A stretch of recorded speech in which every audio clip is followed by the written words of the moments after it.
Olá, pessoal.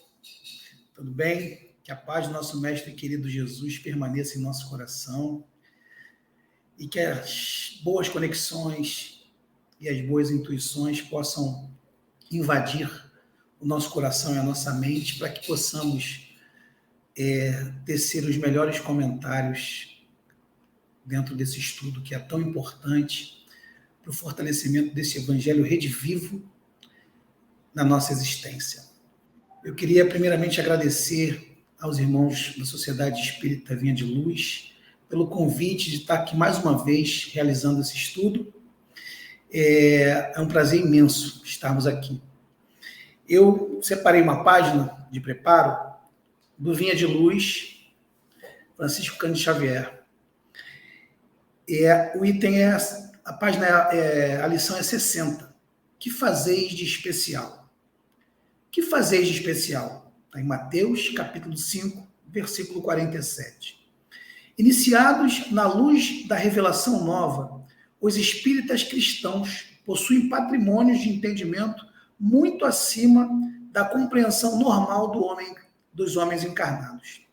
Em verdade, sabem que a vida prossegue vitoriosa além da morte, que se encontram na escola temporária da Terra em favor da iluminação espiritual que lhes é necessária, que o corpo carnal é simples vestimenta e desgastar-se cada dia, que os trabalhos e desgostos do mundo são recursos educativos, que a dor é o estímulo às mais altas realizações, que a nossa colheita futura se verificará de acordo com a sementeira de agora, que a luz do Senhor clarear-nos-á os caminhos sempre que estivermos a serviço do bem, que toda oportunidade de trabalho no presente é uma bênção dos poderes divinos, que ninguém se acha na crosta do planeta em excursão de prazeres fáceis, mas sim em missão de aperfeiçoamento,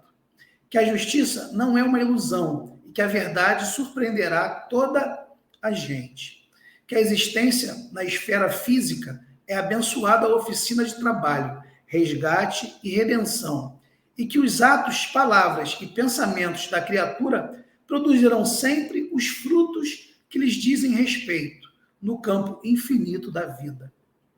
Efetivamente, sabemos tudo isto.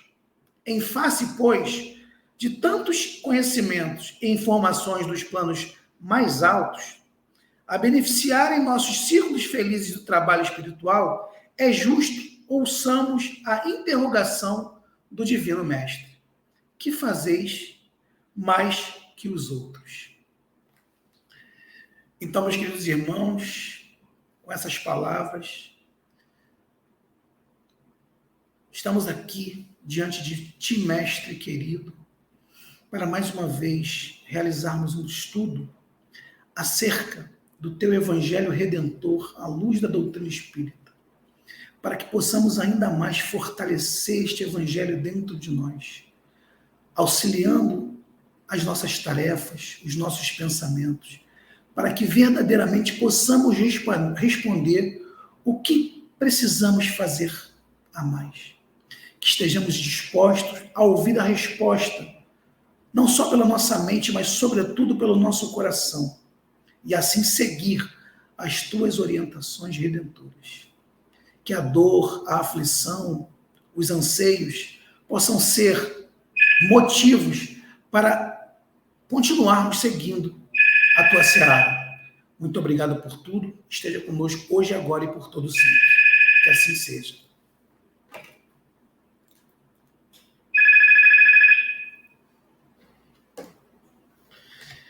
Desculpa, o telefone tocou, não tem jeito. Isso é uma coisa que foge ao nosso controle. Mas vamos seguindo. Hoje estamos aqui para falar um assunto muito interessante. Na verdade, é um projeto muito interessante, que vamos estudar o Evangelho da capa ao contracapa. E estamos aqui hoje para tecermos algumas reflexões sobre o item 2 da introdução, a autoridade da doutrina espírita. E para nós começarmos esse estudo, eu preparei um vídeo que vai falar um pouco de autoridade, mas a autoridade que vem do nosso mestre. Vamos refletir sobre ele.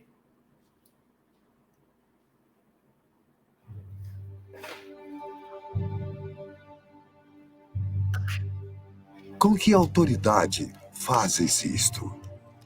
E quem te deu essa autoridade? Eu também vos perguntarei uma coisa. Se me disserdes, também eu vos direi com que autoridade faço isto. O batismo de João, de onde era? Do céu ou dos homens?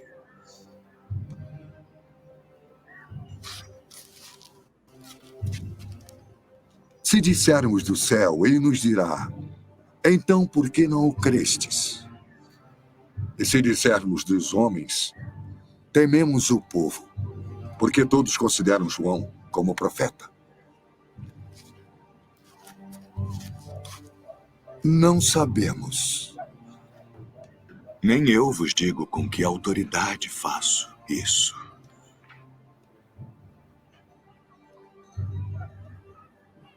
Mas que vos parece?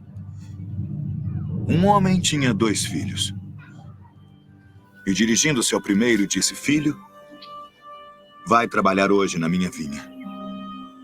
Ele, porém, respondendo, disse: Não quero. Mas depois, arrependendo-se, foi. E, dirigindo-se ao segundo, falou-lhe de igual modo, e respondendo, ele disse: Eu vou, Senhor. E não foi. Qual dos 2 fez a vontade do Pai? O primeiro.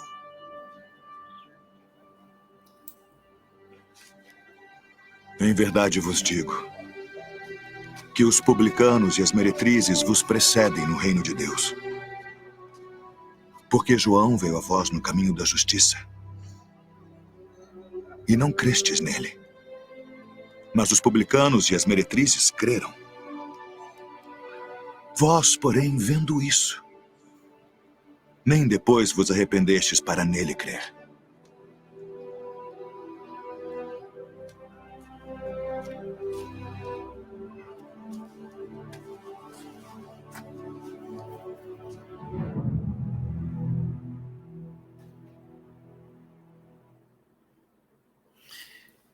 Pois bem, meus irmãos, percebemos nesse primeiro vídeo uma postura de autoridade divina que precisa, num primeiro momento, adentrar a nossa mente, o nosso coração, de forma que a gente comece a descaracterizar, talvez, a ideia de autoridade que a gente tem.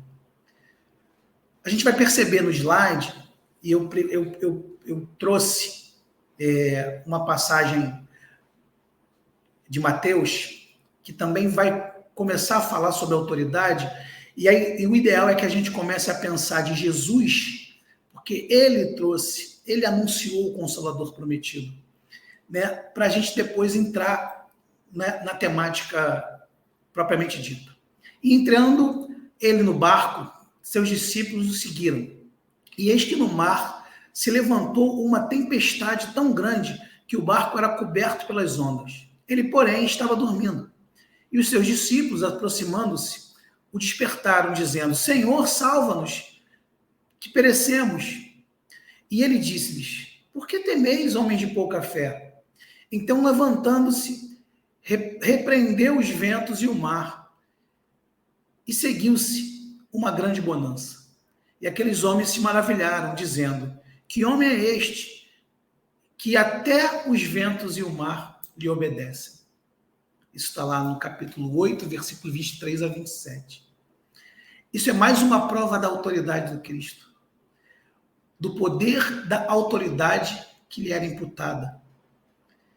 Uma autoridade que transcende a versão de autoridade que a gente tem no dicionário. E eu trouxe lá o significado de autoridade e coloquei: mas o que é autoridade na língua portuguesa?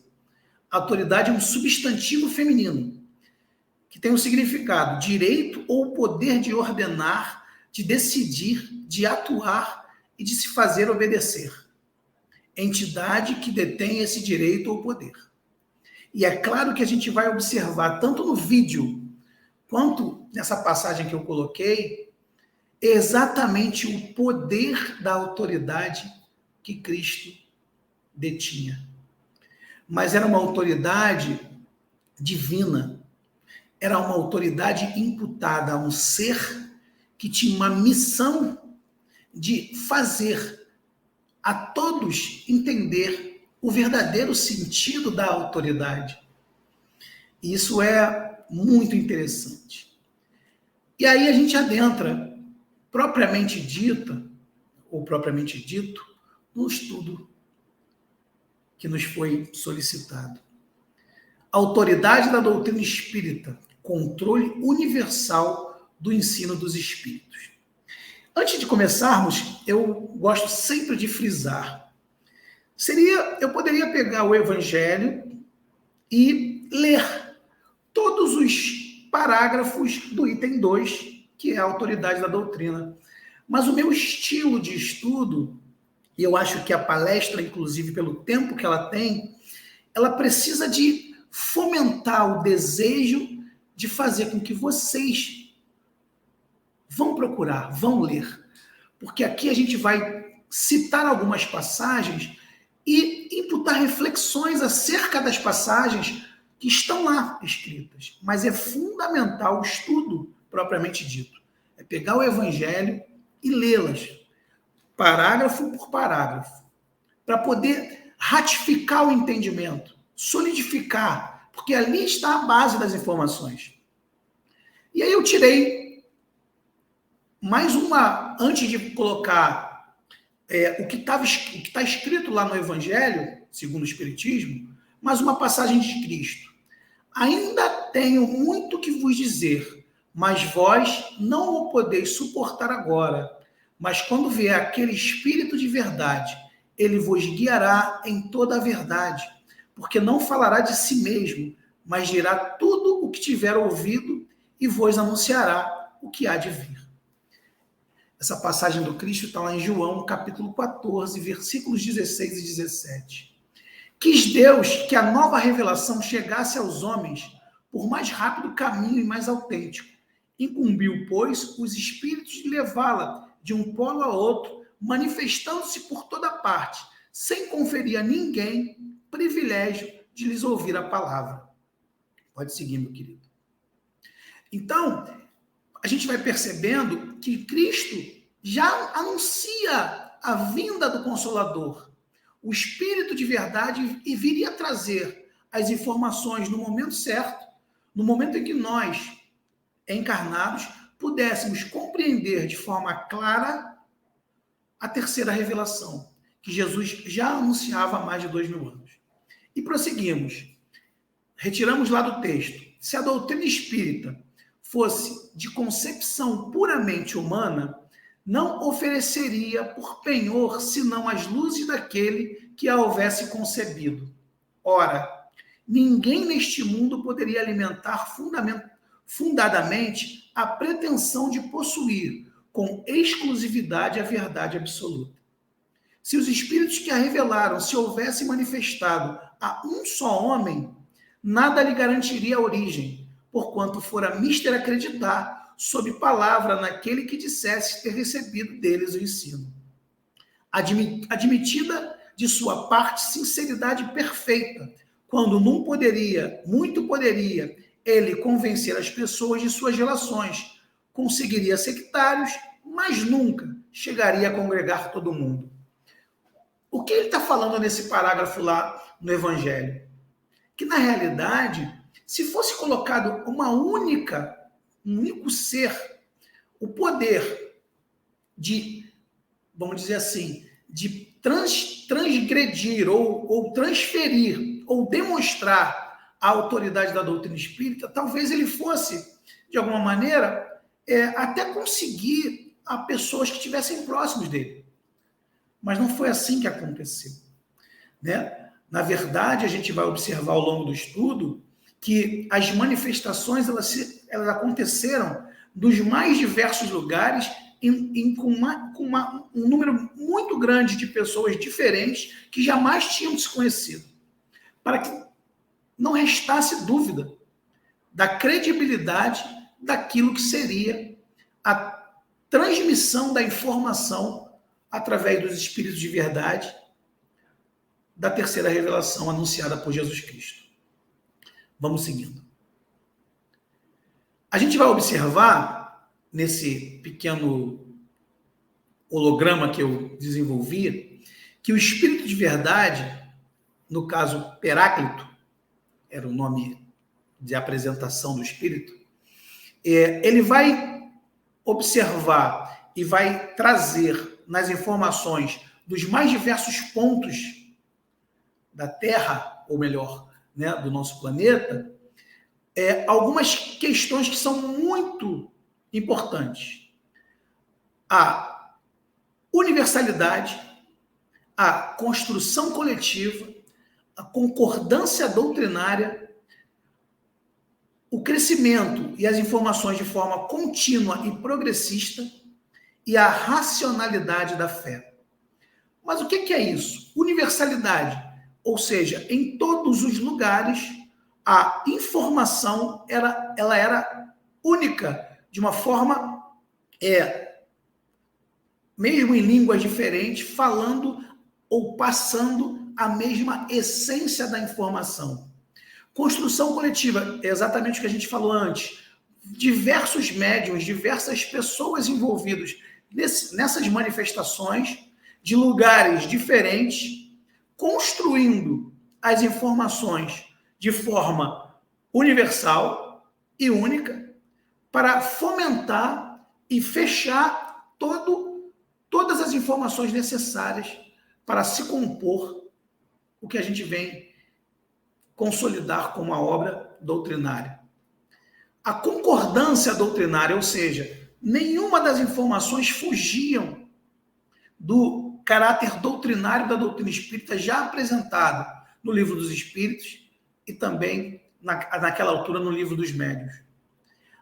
Ela foi e é e precisa ser contínua e progressista, ou seja, posteriormente, os livros complementares vieram confirmar, ratificar e até elucidar pontos que são inerentes à universalidade, à construção coletiva e à concordância doutrinária. E, acima de tudo, a racionalidade da fé. Por que a racionalidade da fé? Nós sabemos que um ponto muito importante da doutrina espírita, um ponto que foi muito provavelmente um grande marco do entendimento religioso, filosófico e científico da doutrina, é que nós, espíritos encarnados, temos a condição de analisar todo o evangelho trazido pelos seus discípulos com a nossa racionalidade, com a nossa intelectualidade, com o nosso raciocínio. Hoje, a gente entende com muita clareza que a nossa fé é raciocinada. E é exatamente essa a proposta desde o início.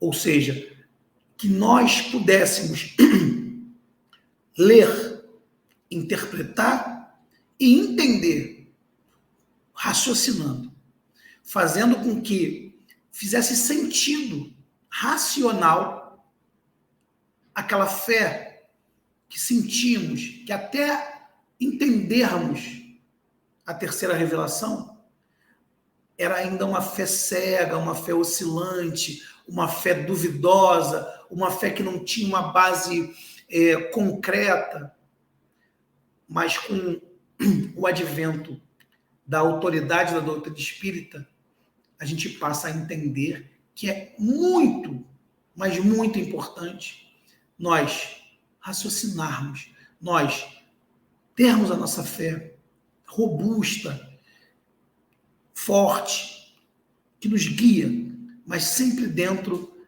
da nossa racionalidade. Sigamos. E aí disse O Espiritismo, isso está lá na Gênesis, capítulo 17, item 40.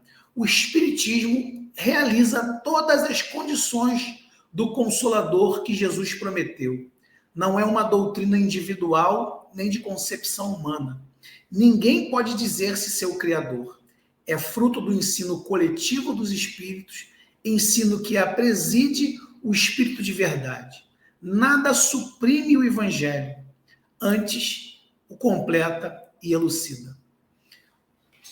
Antes de adentrarmos um pouquinho mais na questão da universalidade e das outras questões, é muito importante a gente ter em mente e dentro do nosso coração que o Evangelho do Cristo é a nossa bússola, é o nosso manual para que consigamos, de uma certa forma, atravessar o nosso processo evolutivo, individualmente falando. E, claro, se a gente começa a ler o Evangelho segundo o Espiritismo, lá nós vamos ter as informações de Jesus Cristo, trazidas pelos seus discípulos, mas vamos ter diversas instruções dos Espíritos para fortalecer, primeiro, o entendimento, segundo, a nossa fé raciocinada, e terceiro, fazer com que o Evangelho seja a nossa bússola, a nossa lanterna. Porque somente através dos ensinamentos do Cristo nós poderemos ousar, e eu digo ousar com muita tranquilidade, a nos transformarmos. Fica muito difícil sem o auxílio. É claro que, devido à nossa condição espiritual, a gente ainda reluta.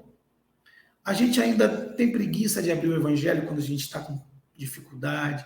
A gente tem medo de abrir o Evangelho porque vai cair uma página lá que vai falar justamente aquilo que a gente não quer ler. A gente tem, de uma certa maneira, até um pouco de soberba, de achar que a gente não necessita porque, eu sou trabalhador da doutrina espírita, eu sou palestrante, eu sou evangelizador, não, eu aplico passe, eu sou médium, eu não necessito do Evangelho mais, eu já passei dessa fase. Não passamos. O Evangelho será sempre o nosso manual. Em todos os momentos das nossas existências. A gente precisa lembrar que nós, neste momento, nós estamos na nossa melhor existência. Estamos aqui estudando, refletindo, pensando, ouvindo, falando sobre Jesus Cristo, sobre o Evangelho segundo o Espiritismo, sobre Allan Kardec, sobre o Espírito de Verdade. E isso, por si só, já nos faz ter uma responsabilidade muito grande sobre, principalmente, a nossa evolução. Sim, porque a evolução de cada um é individual. Ainda que estejamos no coletivo e precisamos exercitar, experienciar a nossa evolução no coletivo. Mas a transformação é de cada um. Então, nós, que estamos aqui estudando, já temos maior responsabilidade. É nosso dever agirmos de forma diferente. Alessandro, mas a gente não consegue. Sim, é verdade. Nós não conseguimos ainda, mas precisamos conseguir. Até quando nós vamos ficar escondidos atrás dessa questão e dessa ideia de que, poxa, nós somos o espírito em processo de evolução? Para nós já não cabe mais isso. Para nós, a história é um pouco diferente. Ainda que cometamos falhas, porque estamos, de fato, em um processo evolutivo complexo. Mas precisamos ter como ferramenta principal o Evangelho segundo o Espiritismo junto de nós. O Evangelho de Jesus Cristo junto de nós. Precisamos estar com Jesus, porque Ele está conosco. Mas muitas das vezes nós nos afastamos dele. Seguindo, a gente vai dar uma esmiuçada nas questões que a gente abordou lá naquele organograma lá que eu desenvolvi. Universalidade, o que seria? é uma doutrina, ou seja, o que é a universalidade na doutrina espírita? É uma doutrina revelada e continuamente construída com a participação de milhões de criaturas, não se limitando ao tempo, espaço ou indivíduo. Tal característica confere aos ensinos dos espíritos soma de autoridade perante todas as teorias fundadas com base em um único ser. Ou seja, milhões de criaturas envolvidas com a mesma essência doutrinária. No trabalho único de construção da autoridade. E, por si só, a universalidade já dá uma garantia imensa dessa autoridade da doutrina espírita. Sigamos. Construção coletiva semelhante à universalidade é a obra coletiva dos desencarnados e encarnados sob as mãos amorosas de Cristo e dos orientadores espirituais. A autoridade do conhecimento coletivo sempre sobrepujará as ideias individuais, ainda que sob os gritos do ego ou a pressa dos que preferem definir a verdade a enxergá-la. Do sistema de um só ao de todos, a distância que vai da unidade ao infinito. Então, não adianta, pode ser que dentro do processo hajam questões de ego, questões de vaidade. Entretanto, a coletividade das ações sempre vai sobrepor a individualidade. E não é sobre o ser humano, é sobre o processo de construção de uma autoridade doutrinária, de uma autoridade que precisa estar conectada primeiro com Deus, Jesus e a própria doutrina. É uma união de caracteres divinos dentro de um processo que transforma o nosso entendimento e fortalece o nosso conhecimento. É algo que fica irrefutável. É impossível questionar, porque o questionamento ele vai sempre vir do não entendimento. Porque a construção coletiva ela dá forma contundente, robusta, de forma que fica muito difícil, e já foi tentado inúmeras vezes, né? Existem diversos estudos, né? E até hoje ainda é questionado, muitas pessoas questionam, mas os questionamentos acabam sendo infundados, porque contra fatos não há argumento. Esse é o ponto. Concordância doutrinária. A concordância doutrinária ou unidade dos princípios espíritas, aliada à universalidade dos ensinos espíritas, garante um método mais adequado para a busca do conhecimento das leis universais, eternas e verdadeiras. Estabelece a autoridade necessária à doutrina que, por si só, elimina as teses que não suportem as provas da concordância e da universalidade, aceitando-as às vezes, quando muito, apenas como possibilidades e por curto espaço de tempo. Ou seja, é fato concreto que a concordância está em todos os pontos. Você começa estudando o livro dos Espíritos, depois pode fazer o livro dos Médiuns, vem para o Evangelho, vai para o Céu e Inferno, vai para a Gênese, e há um conglomerado de informações que não fogem dos ensinamentos doutrinários, que não fogem dos ensinamentos trazidos por Jesus Cristo. Isso é claro. E aí vem os livros complementares de diversos, relatos de diversos espíritos por diversos médiuns respeitadíssimos ao longo de todo o mundo. E a concordância doutrinária permanece. É óbvio que existem casos em que foge da concordância doutrinária. E isso acontece. E quando acontece, é possível a identificação com rapidez. Opa, essa questão aqui, ela é uma situação que foge um pouco do que a doutrina dos espíritos apresenta. Nesse caso, a gente não pode considerar que essa obra é uma obra complementar. Ela é uma obra que pode ter sido, inclusive, ditada por um espírito, entretanto, ela não faz parte de uma obra complementar da doutrina, porque ela não tem concordância doutrinária. Esse é o ponto. Vamos seguindo, meus queridos. Revelação é contínua e progressista. O ensino dos espíritos é contínuo e as leis que eles revelam estão registradas na própria natureza. Dessa forma, torna-se impossível eliminar a doutrina espírita de nosso meio, visto ser ela o Consolador, o Espírito de verdade que Jesus enviou para ficar conosco eternamente, não podendo, portanto, estar submetido às fragilidades da matéria. A doutrina espírita substitui a autoridade das funções, cargos ou excentricidades de um ser pela autoridade moral de um conjunto de princípios incorruptíveis.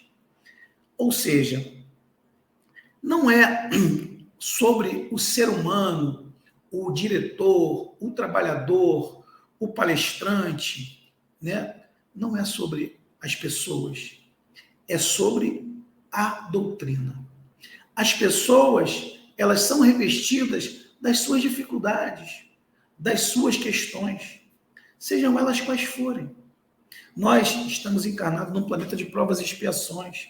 Todos nós, bom, se nós não estivermos aqui por missão, que no meu caso, de Alessandro Andrade, tenho certeza que a minha missão é correr atrás do meu prejuízo enquanto espírito imortal que sou, através dos trabalhos que me dedico na doutrina espírita, mas que com certeza são trabalhos que são necessários para o meu ajuste, né, que estão inerentes ao meu processo evolutivo, e assim como a maioria de nós, né, estamos aqui, sim, para resgatarmos as nossas dificuldades, para progredirmos, para vencermos as nossas mazelas íntimas.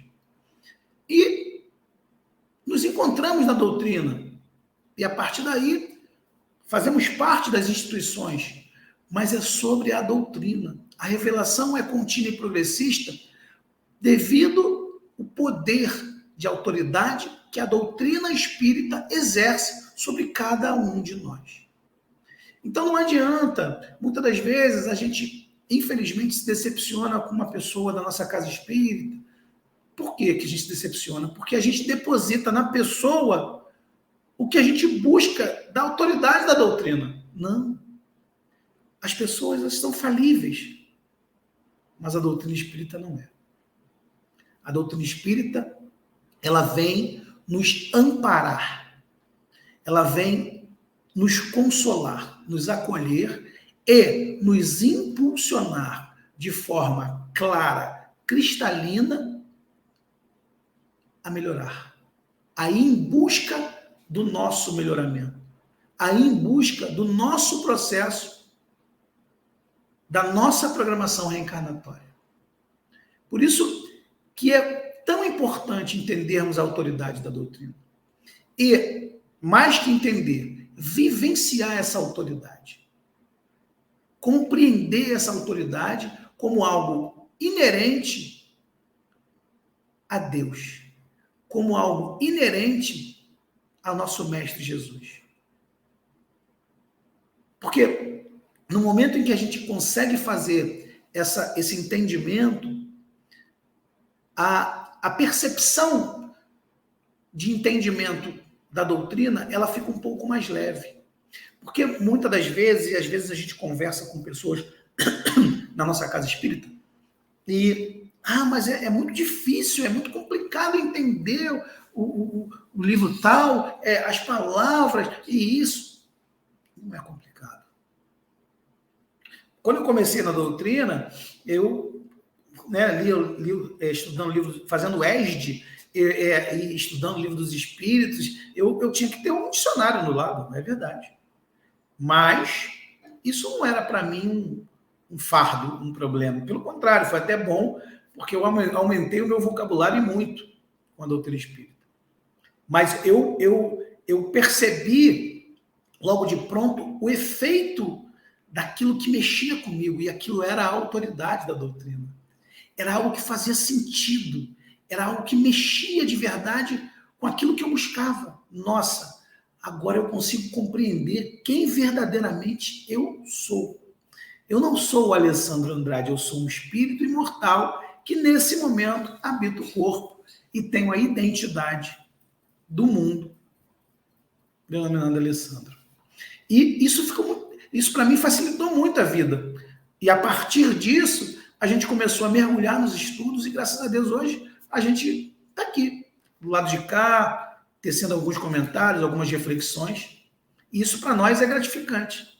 O que não nos torna melhor do que ninguém, muito pelo contrário, só nos dá mais responsabilidade de continuar seguindo e sendo, de uma certa maneira, compreendedor e respeitador dessa autoridade doutrinária que está lá na introdução do Evangelho segundo o Espiritismo.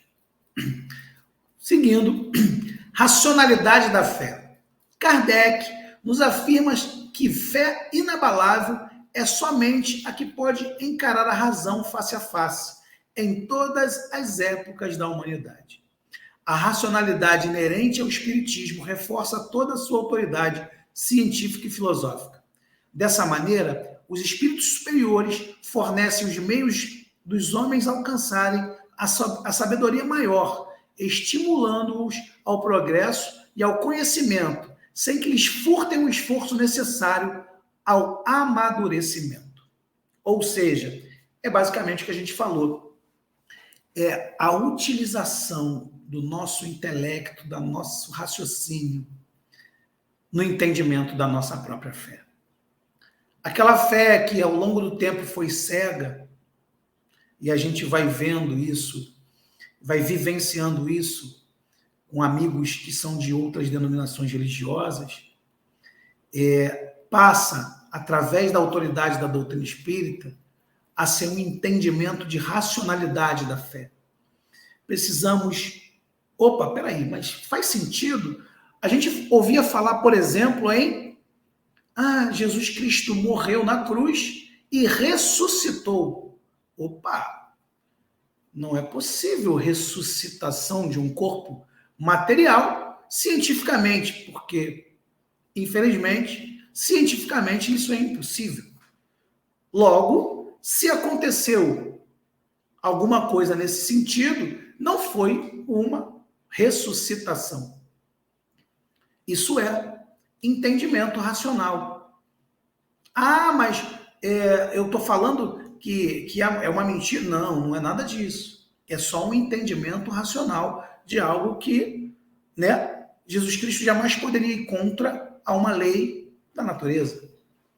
Logo, a gente entende e começa a compreender que alguma coisa aconteceu diferente. Não foi uma ressuscitação, uma ressurreição, ou melhor dizendo, desculpa. Eu falei ressuscitação, mas é ressurreição o termo correto. Então, isso é, por exemplo, um exemplo de racionalidade da fé. Sigamos. Então, a gente preparou, porque a gente tem que correr um pouquinho, o tempo vai passando, e a gente tem um tempinho mais ou menos definido. A gente separou uma síntese do que a gente falou rapidamente no estudo de hoje.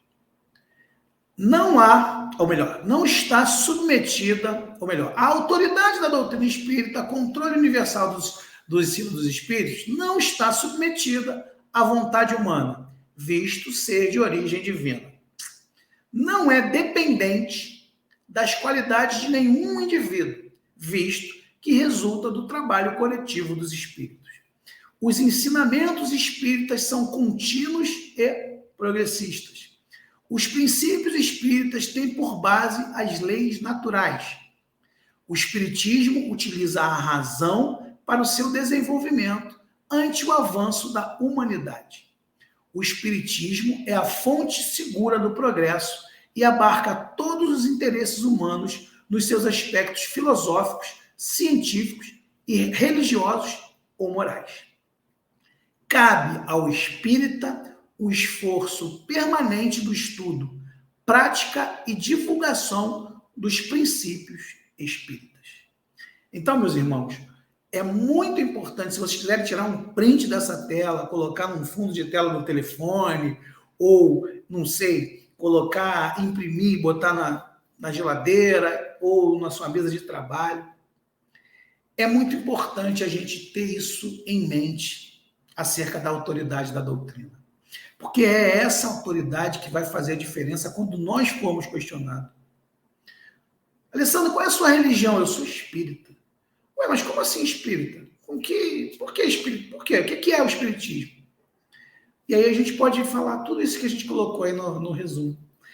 Eu sou espírita porque eu sigo uma doutrina que não está submetida à vontade humana, que não depende na qualidade de um único indivíduo, e por aí vai.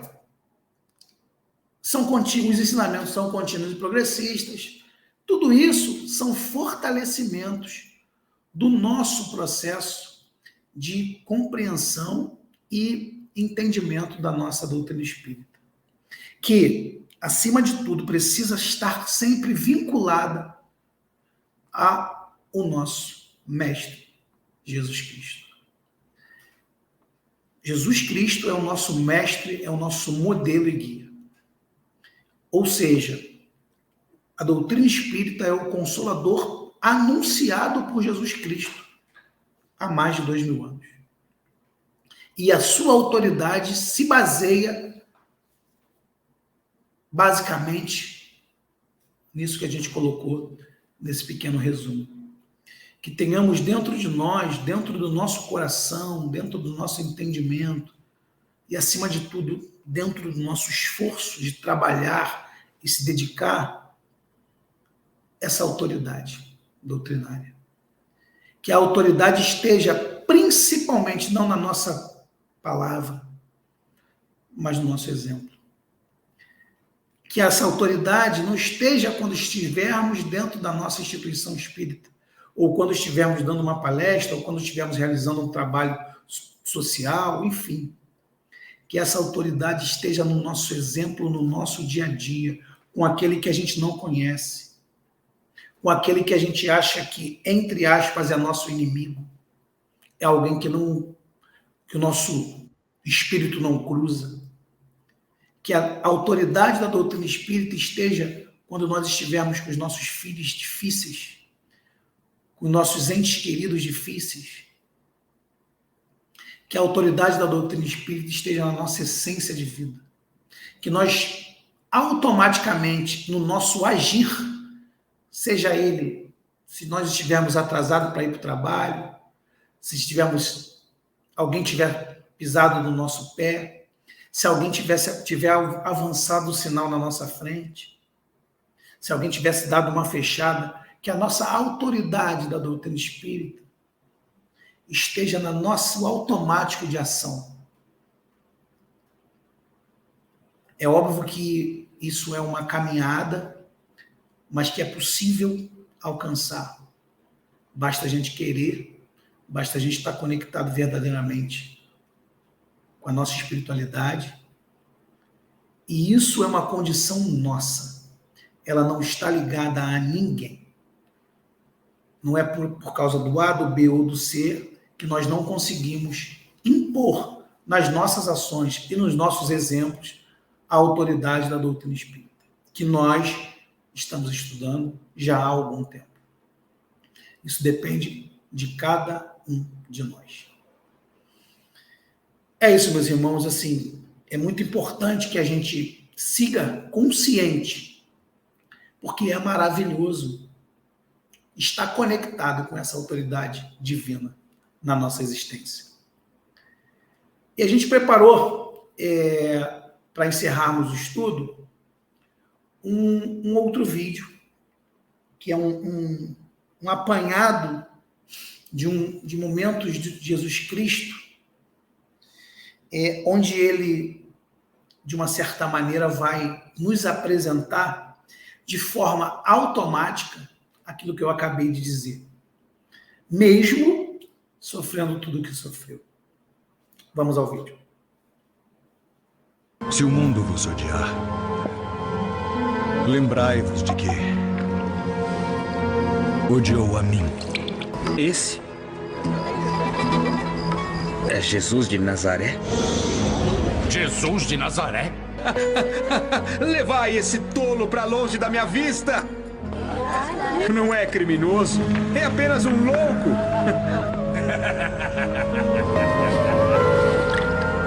O servo não é maior do que seu senhor. Se eles me perseguiram, vos perseguirão. Ele diz que é o pão da vida e que quem não comer da sua carne e não beber do seu sangue não terá a vida eterna! Não passas do filho de um carpinteiro.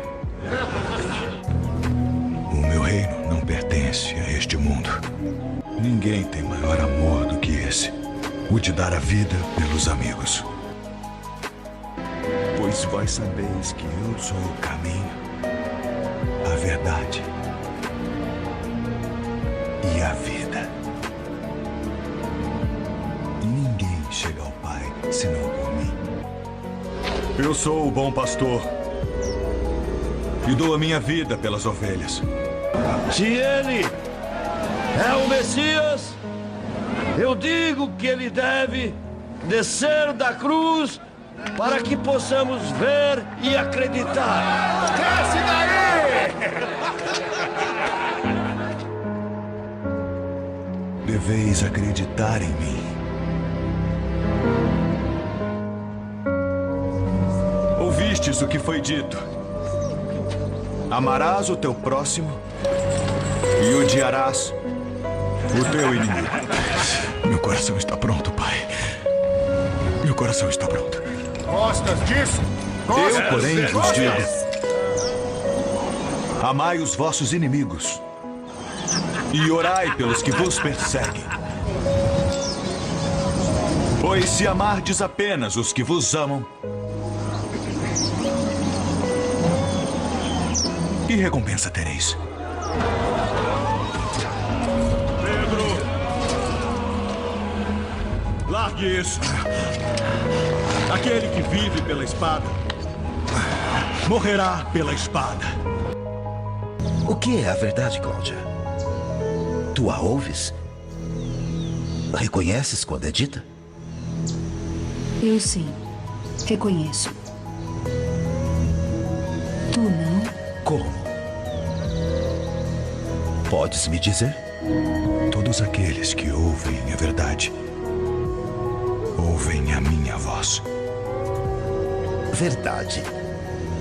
Se não vais ouvir a verdade, ninguém pode dizê-la a ti. Tu és o rei dos judeus? É isso que sou. E vereis o Filho do Homem assentado à direita do poder e vindo sobre as nuvens do céu. Tomai e bebei. Este é meu sangue, da nova aliança que é dado por vós e por muitos pelo perdão dos pecados. Fazei isso em minha memória. Se proclama filho de Deus. Disse que iria destruir o templo e reedificá-lo 3 dias depois. Ninguém toma minha vida de mim, mas eu a dou de bom grado. Tenho autoridade para a dar e autoridade para retomá-la. Este mandamento recebi de meu Pai.